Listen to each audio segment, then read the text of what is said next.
Dari Nuh sampai kepada Abraham, bagaimana iman diwariskan? Kisah Nabi Nuh dikenal karena air bah yang melenyapkan semua makhluk hidup yang bernafas melalui hidung, seperti manusia, hewan darat, dan burung-burung. Tetapi hewan laut tidaklah termasuk di dalamnya. Sedangkan Abraham disebut bapak orang beriman, karena ia percaya kepada Tuhan sebelum menerima janjinya, dan imannya diperhitungkan sebagai kebenaran. Rasul Paulus mengatakan, jadi, iman datang dari pendengaran, dan pendengaran oleh firman Tuhan. Roma pasal 10 ayat 17.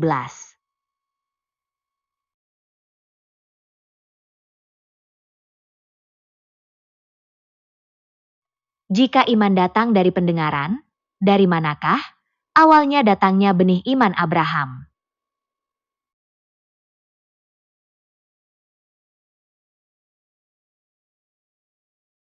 Kalau kita lihat kembali pada saat kejadian air bah, disebutkan dalam kitab suci bahwa Nuh berusia 600 tahun ketika air bah terjadi di bumi. Dan berusia 601 tahun ketika air bah yang menutupi bumi telah surut dan menghilang dari permukaan bumi.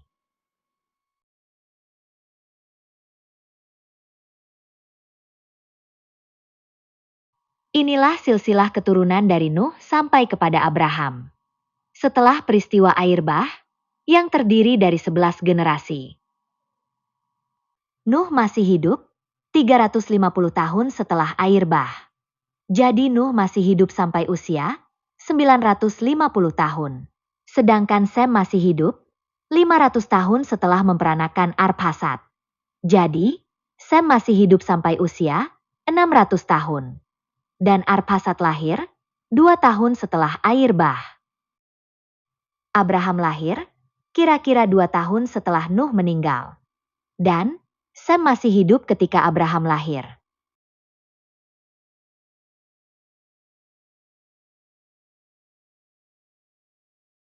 Jadi, apakah benih iman Abraham didapatkan dari ayahnya Terah?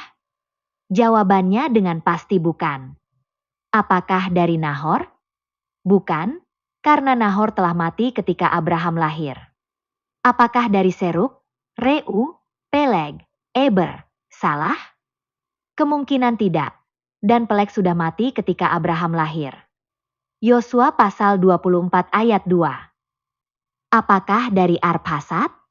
Bisa ya, dan tidak. Apakah dari Sem? Iya, Kejadian pasal 9 ayat 26. Dan juga bukan dari Nuh, karena Nuh sudah mati 2 tahun sebelum Abraham lahir. Jadi, Abraham mendapatkan benih iman awal dari Sem, lalu, sebelum usia 75 tahun, Tuhan memanggil Abraham keluar dari Ur Kasdim, tetapi Abraham menetap sementara di Haran, sampai Terah meninggal. Dan di usia yang ke-75 tahun, Abraham mendengar kembali suara Tuhan, dan keluar dari Haran.